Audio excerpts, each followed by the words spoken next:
Hi, Deacon Art again. A parishioner told me that I probably should start smiling a lot more when I'm on doing these recordings, so let's give it a try. Monday was the 24th anniversary of our diaconate class being ordained as deacons, and it's hard to believe that it's been that long, and I am one of the few who have been blessed to be in my own home parish all those years. As I reflected on that this week, I so recalled what led me to become a deacon nearly 30 years ago. It was in deep prayer after exiting from personal bankruptcy. Talking to God every day, of course, is something all of us need to do. But it's especially true when the bottom is falling out and we feel we're at a crossroads in our lives. You may be feeling that right now.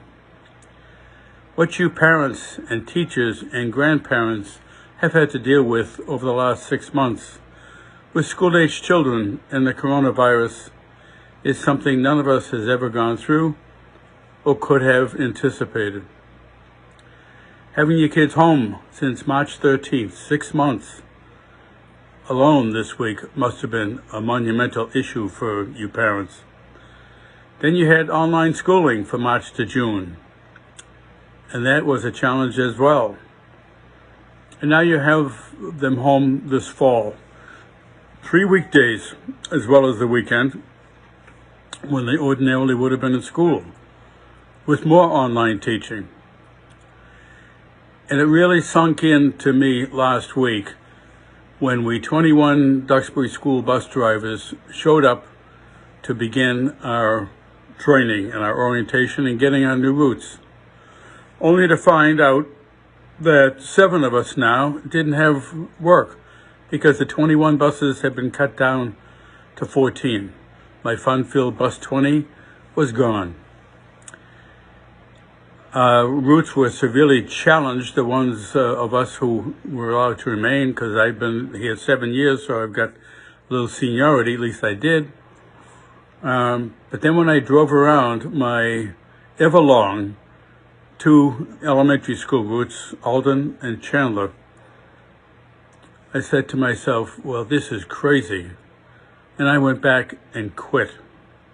I've been debating whether to go back this year because of my age and the coronavirus, but that kind of clinched it. My prayers are with you, parents and teachers and children, now more than ever. Many of you now will be driving your kids to school and back on a couple of days a week. And where we're going to be in this situation with the pandemic over the next month or 2 or 6 or 12, who knows? But I absolutely know this. The more you take alone time to talk to Jesus, the one who loves us so much, the better you're going to be able to deal with it and everything else that you may be challenged by.